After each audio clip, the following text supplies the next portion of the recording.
Friends, एक बार फिर से आपका स्वागत है आपके अपने YouTube channel district computer education centre में। आज RSCIT एग्ज़ाम की टेस्ट सीरीज़ नंबर 7 मैं आपके लिए लेकर आया हूं। वही सेम कि 35 महत्वपूर्ण प्रश्न हैं। और दोस्तों, आपके एग्ज़ाम नज़दीक आता जा रहा है, तो जो प्रीवियस टेस्ट सीरीज़ है आप उनको भी देखते रहिए हमारी, और जो आगामी जो चल रहे हैं अभी उनको भी आप देखते रहिए। यानी लाइव जो भी अपने चल रहा है वो देखिए, प्लस आप हमारी जो पहले टेस्ट सीरीज़ हम अपलोड कर चुके हैं उनको बार बार देखिए, क्योंकि एग्ज़ाम में क्वेश्चन इन्हीं में से ही आते हैं। यानी सिमिलर क्वेश्चन ही होते हैं, बस थोड़ा रूप चेंज हो सकता है उसका। तो आप अपने एग्ज़ाम की तैयारी बहुत अच्छे से करिए दोस्तों। चलो, पहला प्रश्न अपना आज का, कंप्यूटर सुरक्षा के संदर्भ में DNS पॉइजनिंग का क्या उद्देश्य है। दोस्तों, मैंने कल ऑफलाइन क्लास ली थी। ऑफलाइन क्लास में भी मैंने इसका जिक्र किया था कि DNS का मतलब क्या होता है। देख लो friends, same to same question उतरते हैं उसी में ही। DNS का मतलब होता है डोमेन नेम सिस्टम, मतलब डोमेन नेम प्रणाली बोल सकते हो आप इसको, डोमेन नेम सिस्टम। सही आंसर इसका होगा बी फ्रेंड्स। प्रश्न नंबर 2, साइबर सुरक्षा में फिशिंग हमले का मुख्य उद्देश्य क्या होता है। फिशिंग, इसका जो सही आंसर होगा वो ए होगा, कंप्यूटर नेटवर्क में अनअधिकृत पहुंच प्राप्त करना, यानी अनऑथोराइज्ड एक्सेस लेना। यानी आपका जो कंप्यूटर का नेटवर्क बना हुआ है उसमें बिना परमिशन के घुस जाना, उसी को कहते हैं अनऑथोराइज्ड नेटवर्क में पहुंचना। इसका जो सही आंसर होगा फ्रेंड्स वो होगा आपके ए। क्वेश्चन नंबर 3, ऑनलाइन शिक्षा के संदर्भ में मॉक का क्या अर्थ है। मॉक की full form friends massive open online courses होती है। तो देखते हैं इसका जो सही आंसर है वो कहाँ मिल रहा है पे। इसका जो सही आंसर है फ्रेंड्स वो होगा आपके A, massive open online courses. Question number 4, दस्तावेज संसाधन और कंप्यूटर विजन के क्षेत्र में OCR का क्या अर्थ है। फ्रेंड्स, ये भी प्रश्न है अपना ऑफलाइन कोर्स के अंदर, अपन ने इसका भी जिक्र किया है कि OCR का अर्थ क्या है। OCR का मतलब होता है ऑप्टिकल कैरेक्टर रीडर या रिकॉग्निशन। तो इसका जो सही आंसर होगा वो आपके होगा, बताइए फ्रेंड्स, अब तो याद हो गया होगा आपको, ए, ऑप्टिकल कैरेक्टर रिकॉग्निशन। यानी कि OCR की फुल फॉर्म है ये। साथ ही इसको मैं बता दूं, ये एक इनपुट डिवाइस है जो पेपर पर लिखे हुए प्रिंटेड या फिर हाथ से लिखे हुए टेक्स्ट को रीड कर लेता है, इसलिए इसको ऑप्टिकल कैरेक्टर रीडर भी कहा जाता है। ऐसे ही आपको कुछ मैंने और बताए थे। OCR के साथ OMR बताया था आपको, MICR। OMR का मतलब होता है ऑप्टिकल मार्क रीडर। जो आपके RSCIT एग्ज़ाम की जो शीट होगी आपकी OMR शीट, उसको जांचने के लिए जिसका यूज़ किया जाता है वो OMR होती है। MICR होता है एक मैग्नेटिक इंक कैरेक्टर रीडर या फिर रिकॉग्निशन कह सकते हो आप इसको।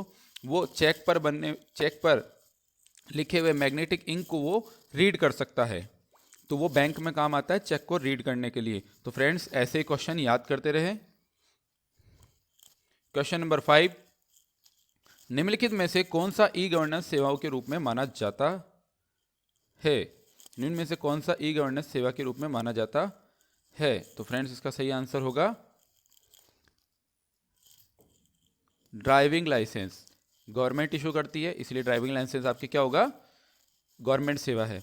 बाकी कार चलाना, सब्जियां खरीदना, T-शर्ट प्रिंट करना, ये तो आप ऑफलाइन मार्केट में भी नॉर्मली कर सकते हो, लेकिन गवर्नमेंट आपको इसकी परमिशन नहीं देती है। परमिशन मतलब कि आप सब्जी खरीदिए सरकारी वेबसाइट से, ऐसा कुछ नहीं है। क्वेश्चन नंबर 6, निम्न में से टास्क मैनेजर खोलने की शॉर्टकट कुंजी क्या होती है। टास्क मैनेजर, तो इसकी जो कुंजी होती है, इसका जो सही आंसर होगा फ्रेंड्स वो होगा आपके ए, कंट्रोल अल्ट और डिलीट कुंजी से आप टास्क मैनेजर खोल सकते हो। फ्रेंड्स, तो इसके बारे में मैं आपको एक नॉलेज और देता हूँ। अगर आपका कंप्यूटर हैंग हो जाता है या फिर आपने बहुत सारी टास्क एक साथ कर ली जिस वजह से कंप्यूटर रन नहीं कर रहा है, तो तब हम इसका यूज़ करते हैं। कंट्रोल Alt और डिलीट बटन से आपके टास्क मैनेजर ऑन हो जाता है, तब आप वहाँ से जो टास्क आपकी हैंग हो गई है आप वहाँ से उसको बंद कर सकते हैं। Question number 7, Google drive, Microsoft one drive और ड्रॉपबॉक्स ये किसके एग्जाम्पल है फ्रेंड्स? तो आप जब एक ईमेल आईडी आप अकाउंट बना लेते हैं तो उसके साथ आपके गूगल ड्राइव मिलती है 15 GB तक का डेटा स्टोर करने के लिए, वो क्लाउड स्टोरेज सेवा है। वैसे ही माइक्रोसॉफ्ट वन ड्राइव होती है और वैसे ही ड्रॉपबॉक्स होता है। तो ये सब क्या है? आंसर होगा इसका डी, क्लाउड स्टोरेज सेवा, मतलब क्लाउड स्टोरेज सर्विस। ऑनलाइन ही आपके डेटा को स्टोर रखती है। ऑनलाइन रखने का मतलब यह है कि आप एनी टाइम एनीवेयर उसको कभी भी कहीं भी एक्सेस कर सकते हैं। जैसे अभी मैं मेरा लैपटॉप में अगर मेरी ईमेल आईडी लगा के अपने डेटा को वहाँ रन कर सकता हूँ, एक्सेस कर सकता हूँ, वैसे ही वही आईडी में कहीं और बाहर जाता हूँ और वहाँ पर अगर मेरी ईमेल आईडी मैं एक्सेस करता हूँ तो वहाँ भी मेरा डेटा मुझे शो हो जाएगा, क्योंकि वो सारा डेटा मेरा क्या है? क्लाउड स्टोरेज पर है। क्वेश्चन नंबर 8, मान लीजिए किसी प्रत्येक पेपर के अंक B2 से B7 के सेल में है, ठीक है। प्रत्येक पेपर के लिए अधिकतम अंक 100 हैं, ओके। MS एक्सेल 2010 में प्रतिशत निर्धारित करने की सूत्र बताना है, यानी आपको परसेंटेज निकालनी है। तो आप बताइए कि परसेंटेज क्या होगी? तो परसेंटेज का जो सूत्र होगा नॉर्मल जैसे स्कूल वगैरह में आप निकालते हो वैसा ही है, लेकिन थोड़ा इसमें अलग है, हल्का सा, वो मैं आपको बताऊंगा। इसका जो सही आंसर होगा वो होगा ए। फ्रेंड्स देखो, सबसे पहले हमें जो मार्क्स मिले हैं 2 से लेकर B2 से लेकर B7 के सेल के अंदर है, तो उन्हें प्लस करना होगा। तो ये इक्वल सम B2:B7 लिखा है, इसका मतलब वहाँ वो प्लस हो जाएगा। अब इसने हमें बोला है कि सब्जेक्ट 6 है। अब इसमें पता चल रहा है कैसे है, क्योंकि B2 से B7 तक 6 आपके सेल है। तो इसका मतलब आपके जो मार्क्स मिले हैं आपको वो 600 में से मिले हैं, यानी 600 में से। तो मैंने ऑब्लिक कर दिया 600 और मल्टीप्लाई कर दिया उसको 100 से, तो इससे परसेंटेज निकल सकती है। तो फ्रेंड्स इसका जो सही आंसर होगा वो आपके होगा ए। क्वेश्चन नंबर 9, यदि आप एक ईमेल संदेश के डैश बॉक्स में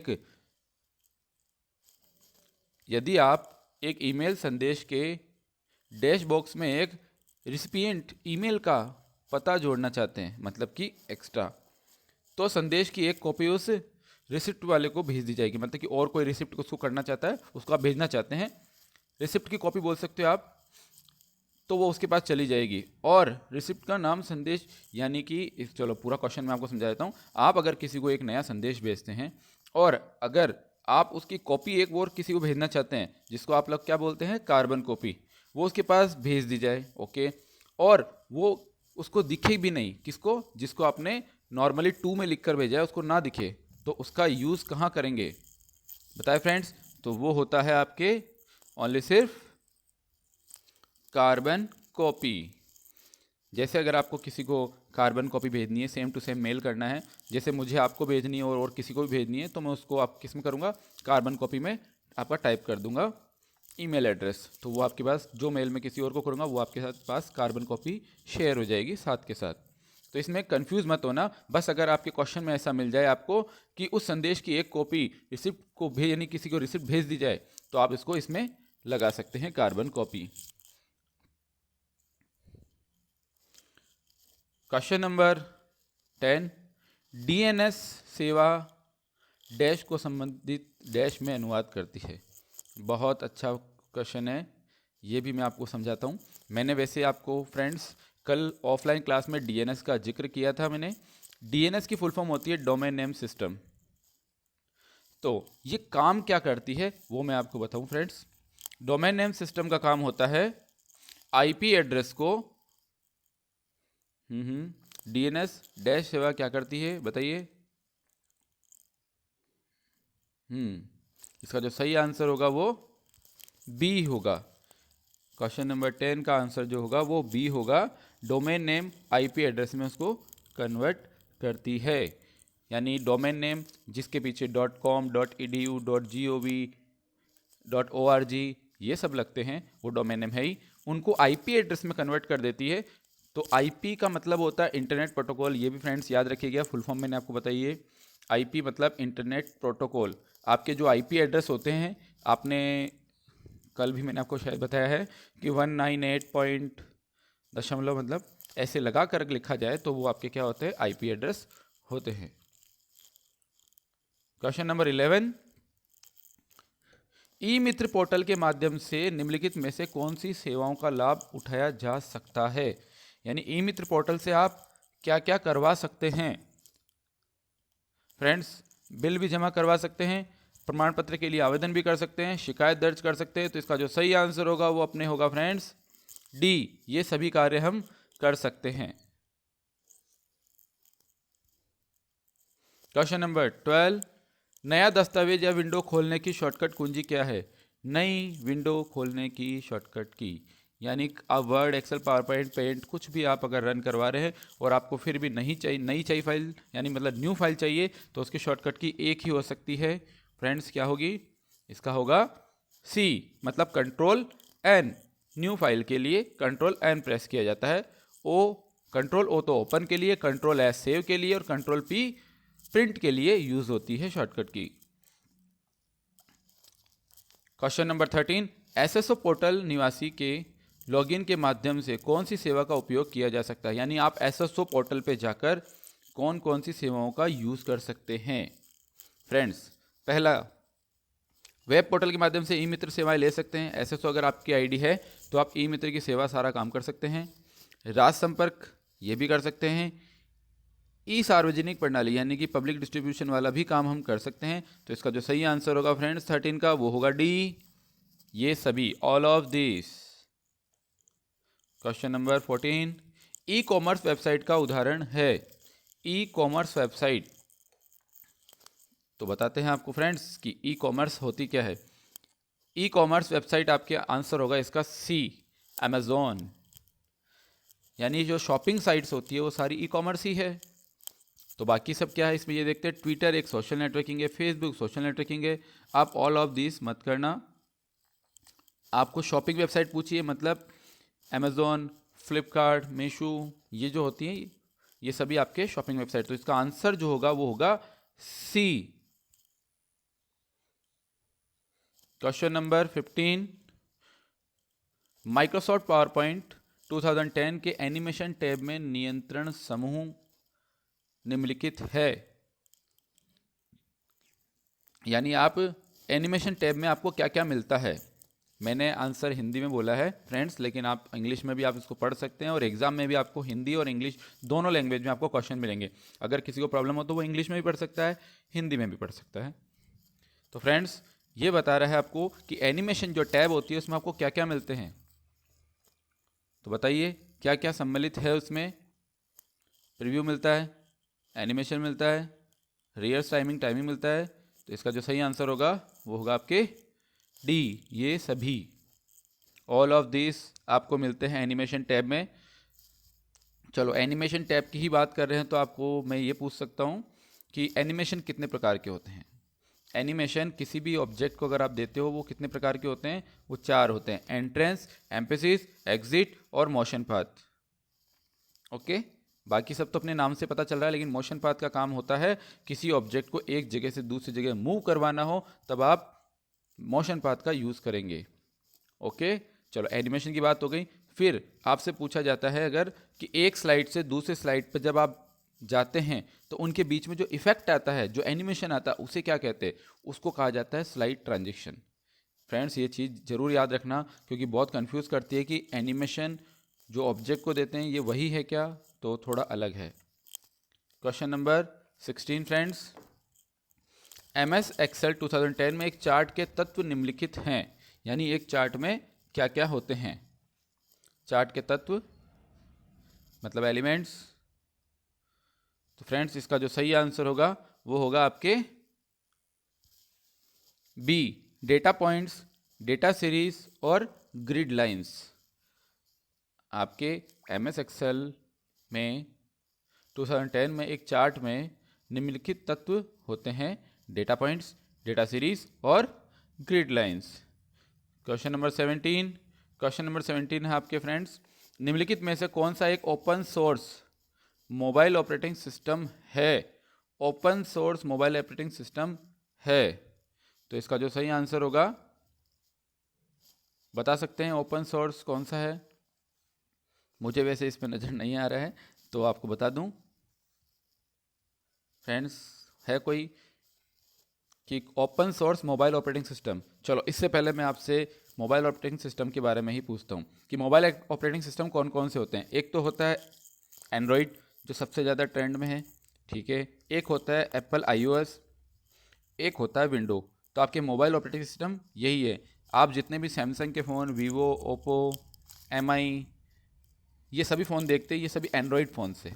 एप्पल का फ़ोन देखते हो, उसके अंदर ऐप होता है, यानी कि iOS ऑपरेटिंग सिस्टम होता है। और विंडो फ़ोन्स जो होते हैं, नोकिया के आते से पहले विंडो फ़ोन्स वो होते हैं वो, तो उनमें विंडो होती है। तो मतलब ये सभी इसके मोबाइल के ऑपरेटिंग सिस्टम है।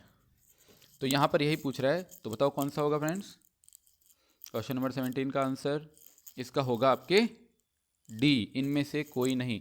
क्योंकि ये पूछ रहा है निशुल्क, तो निशुल्क तो कोई भी नहीं है इनमें से, क्योंकि विंडो और iOS ये सभी फ्री में तो नहीं मिलेंगे, ठीक है। तो इनमें से कोई नहीं।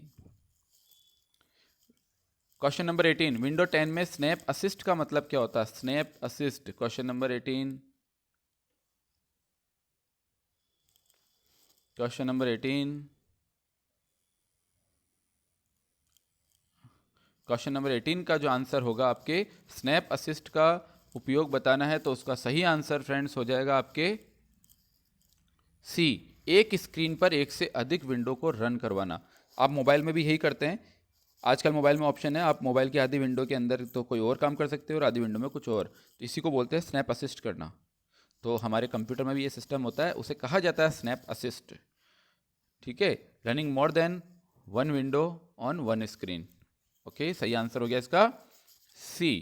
क्वेश्चन नंबर 19, यदि आप MS Excel 2010 में प्रिंटिंग के दौरान सभी पेज पर पंक्ति कॉलम दोहराना चाहते हैं तो आप किसका यूज़ करेंगे? पंक्ति और कॉलम दर्शाना चाहते हैं तो आप किसका यूज़ करेंगे? एग्जाम्पल देता हूँ मैं आपको। अगर आप MS Excel की शीट को प्रिंट कर रहे हैं तो उसमें कॉलम की जो हेडिंग है ABCD और रो की जो हेडिंग है आपके 1 2 3 वो प्रिंट नहीं होती है। आपको क्वेश्चन में कहा जा रहा है अगर आप तो भी उसको चाहते हैं तो उसको प्रिंट करेंगे कैसे? तो उसका जो सही आंसर होगा फ्रेंड वो होगा आपके सी, print title.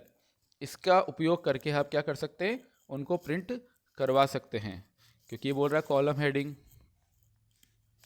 Okay,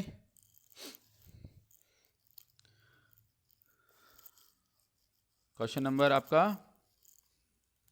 20, Microsoft PowerPoint 2010 presentation के लिए डिफ़ॉल्ट फाइल एक्सटेंशन है 2010 के लिए। फ्रेंड्स ये क्वेश्चन मैंने आपको कल ऑफलाइन क्लास में समझाया था कि अगर 2003 के बारे में बात की जाए तो उसका फाइल का एक्सटेंशन वर्ड, एक्सेल और पावर पॉइंट का है तो उसमें से एक्स हटा देना।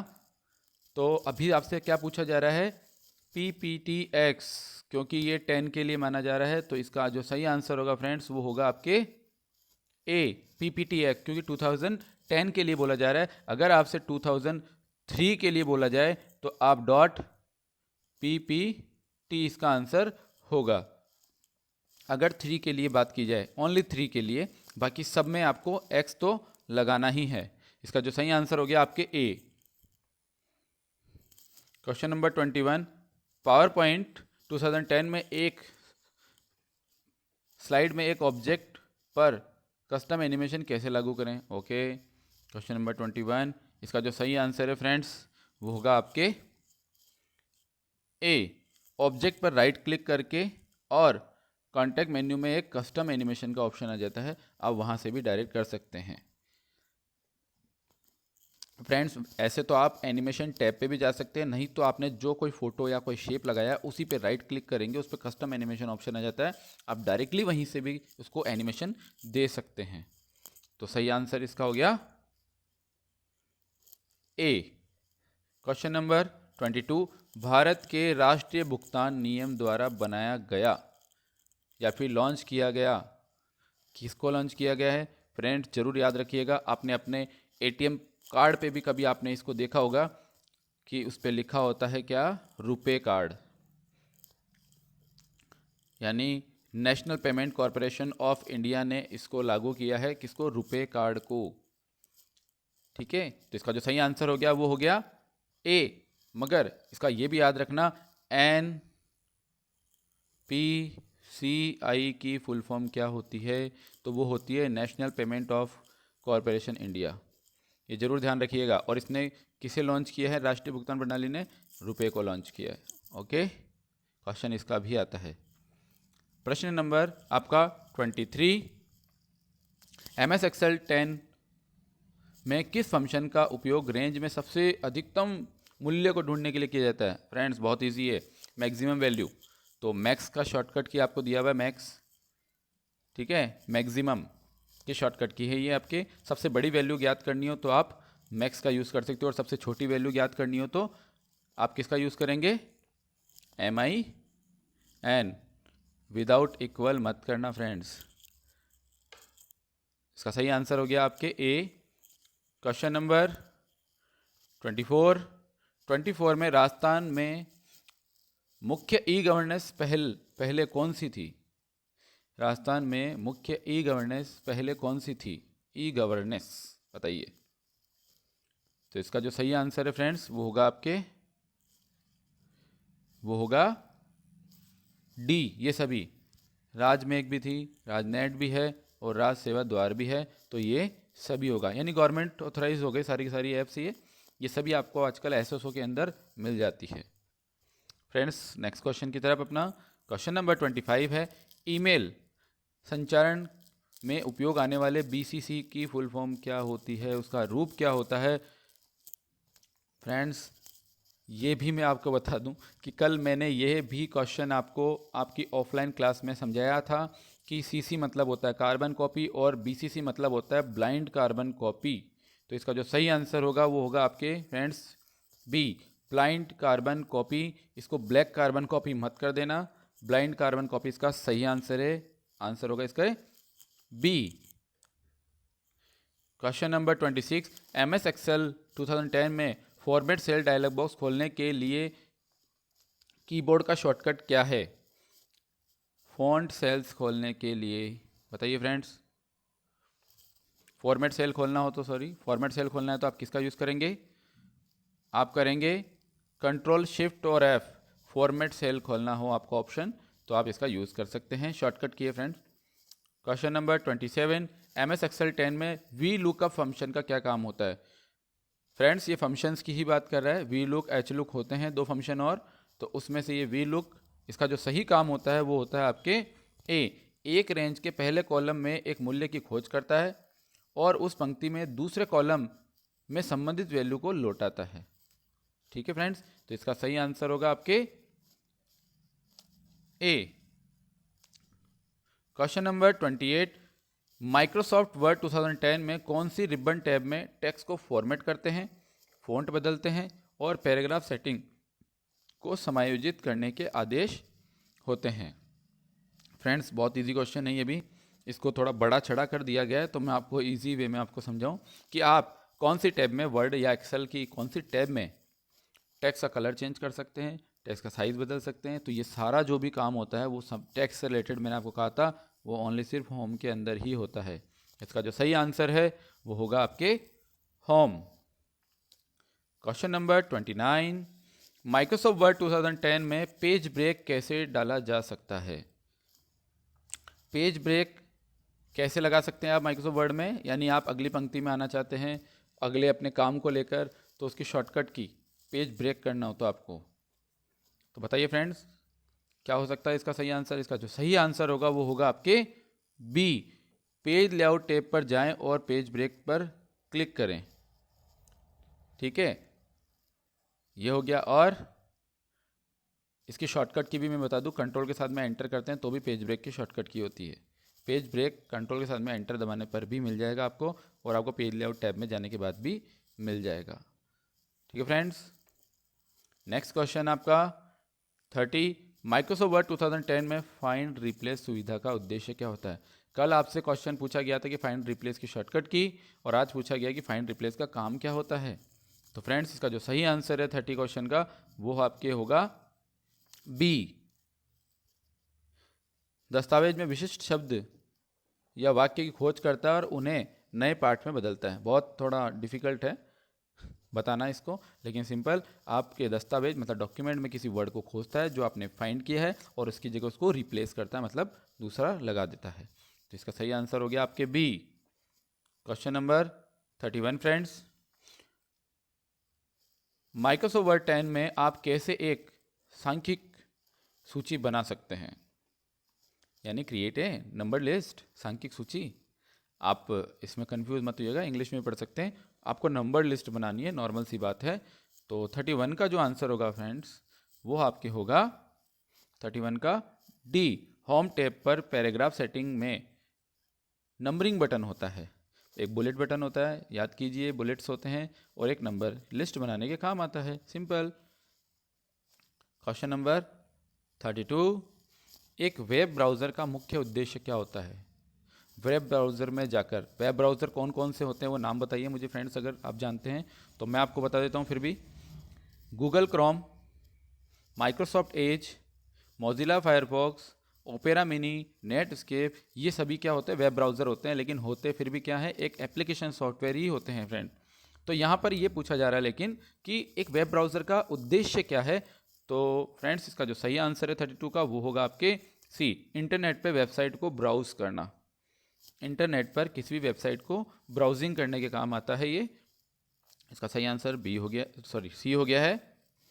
क्वेश्चन नंबर 33, माइक्रोसॉफ्ट एक्सेल में नई वर्क फाइल डालने के लिए कौन सी शॉर्टकट कुंजी का संयोजन होता है?